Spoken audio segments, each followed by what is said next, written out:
Denzel. Woo! Denzel is gonna bring us spoken word. Oh yeah!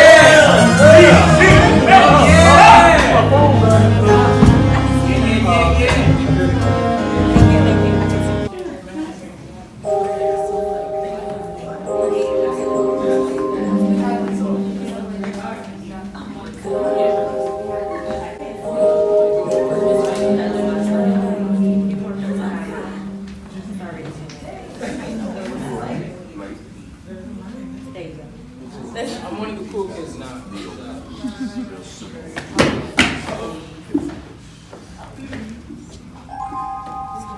I apologize. Sometimes my shoes become untied and get caught on the snags on the road. I've been told that this old habitual perception of myself is for whatever reason the cause of it. My inadequacy. Like the man who God used to part the Red Sea, I often become quite insecure and unsure of why God may have decided to use me. I mean, I look at my deficiencies. They amuse me. They abuse me. My flaws, my putrid sin, their claws dig into my skin. And to be quite candid, well, I don't think I can do the task that God has asked me to do as well as he may believe Denzel may be able to carry them out. I often doubt that I am the right person because, like my laces that often get snagged, I believe that my past sins will symbolically do the same things, which not only cause lag and bring me shame, but also him.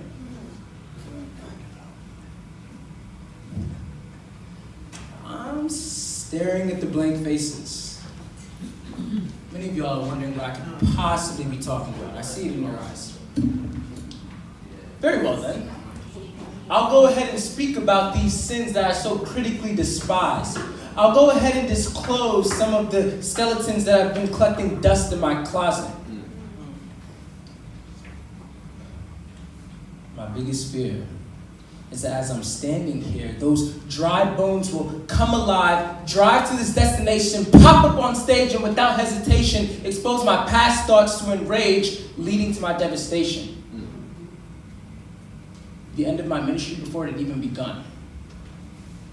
Stealing, lying, lusting, the inner reasons for me crying and my spiritual body dying as if it was already frying in the hellfire that awaited it. And although Jesus has been washing my sin and all guilt that I feel is just whispers from Satan, the father liar, Denzel often still feels like the man on fire.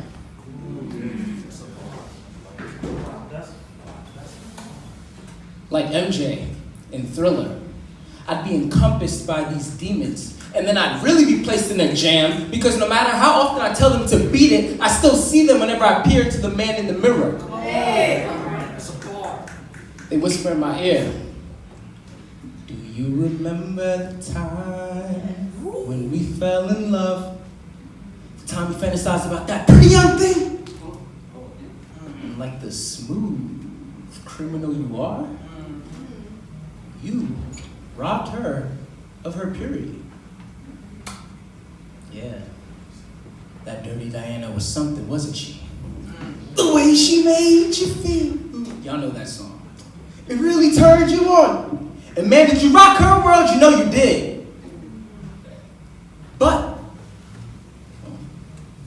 don't feel bad. Because if anyone asks, you can tell them that it's human nature. So why should you bother to fight it away?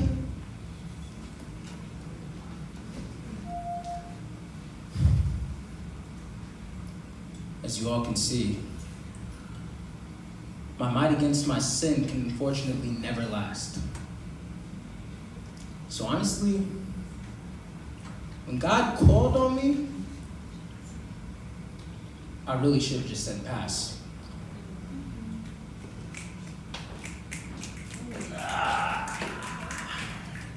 That's kind of sour. I can't end on that note, right? I mean, there's a part two. The gospel is good news, right? Yeah. So I wrote a part two.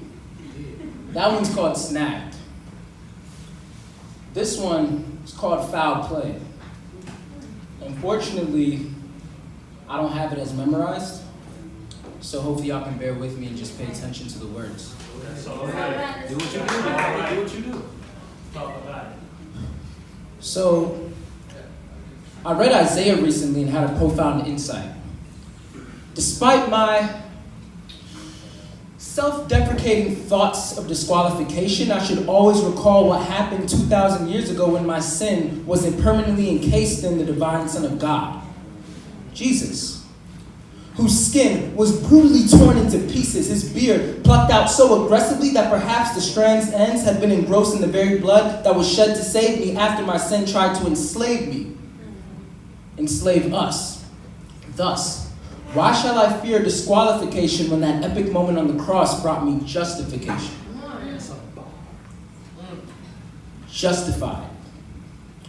Just as if I'd never sinned. Now I know that sounds corny, but let me say it again. Justified. Just as if I'd never sinned. I'll never forget that day in court, when that hating Satan blatantly accused me of hundreds of various sins against God. All that was left was a nod from the judge, who didn't have any choice but to simply hold a grudge, vanquishing me to what seemed to be my dungeon for eternity. I was certainly losing this case because Satan's briefcase did not hold a brief amount of evidence against me, but it was rather vast. Enough for the holy and infallible judge to reluctantly cast his final verdict. The demons leapt with praise when they heard it. The angels wept with tears, although they knew I deserved it. And the judge himself seemed the most down when all of a sudden an incandescent man with a crown flung the court doors open and shouted, "Stop!" The whole room grew silent. The man walked toward the judge, who was still quietly crying, and whispered in his ear. With a step back, the man spoke. Although Denzel here has done a surmount of things to bring himself disgrace, I have decided to kindly take his place. And y'all should have seen the looks on everybody's face. Those skeletons in my closet that I once feared would surround and destroy my future, with the facts from my past no longer had an effect on me. The crazy part was that, like the comic Cosby, I brought this all on me. It was a kamikaze suicide mission, but listen. Instead of being shot out of the sky, this guy, the son of the judge himself, came to my help. Look out onto the field. The battle you're fighting is already a win. The day that you got saved, it was like David who battled Goliath and slayed him. Jesus took our place in battle years ago and won. So now we are all sons and daughters. Because he fought your war, and it is finished. So all the evidence against you at trial has diminished. I read Isaiah recently and had a profound insight. The eagle, when learning to fly, is taken up high and dropped from the sky. Until it learns to properly flap its wings, there's very little use to those things. So, my fellow brother / sister, trust God when he takes you up, and trust him when he lets you go. Spread your wings and soar. So those two pieces, Snagged and Fowl play, is just merely an encouragement for all of us that, kind of like what I was saying at the end over there, a lot of times we fear where God is taking us. A lot of times we fear that, oh shoot, like things are gonna come back up in my past, or like, oh man, what if people still like come up from my past and be like, oh, I know Cameron, I remember what you used to do. You think that you're saved now, you think that you're a Christian, you think that you're this. And sometimes even in our Christian life, we still do wrong things. Shoot, all of us, we still sin. A lot of us, we talk about how, God is still working on me, God is still working on me. And the funny thing is, we're going to be worked on until the day that we die. So, the other funny thing is, it says in Jeremiah 1:5-10 that God knew you before you were even born. He knew you when you were in your mother's womb. So that means that when he chose to save you, he already knew the end of your life, and that means he already knew every single sin that you were going to do before you got saved, when you got saved, and even after you got saved. And yet he still chose to save you. So if that didn't stop God from saving you, don't let your sins stop yourself from doing what he's called you to do. And don't let other people do that as well. Because all that we're trying to please is him. So, thank you for listening to my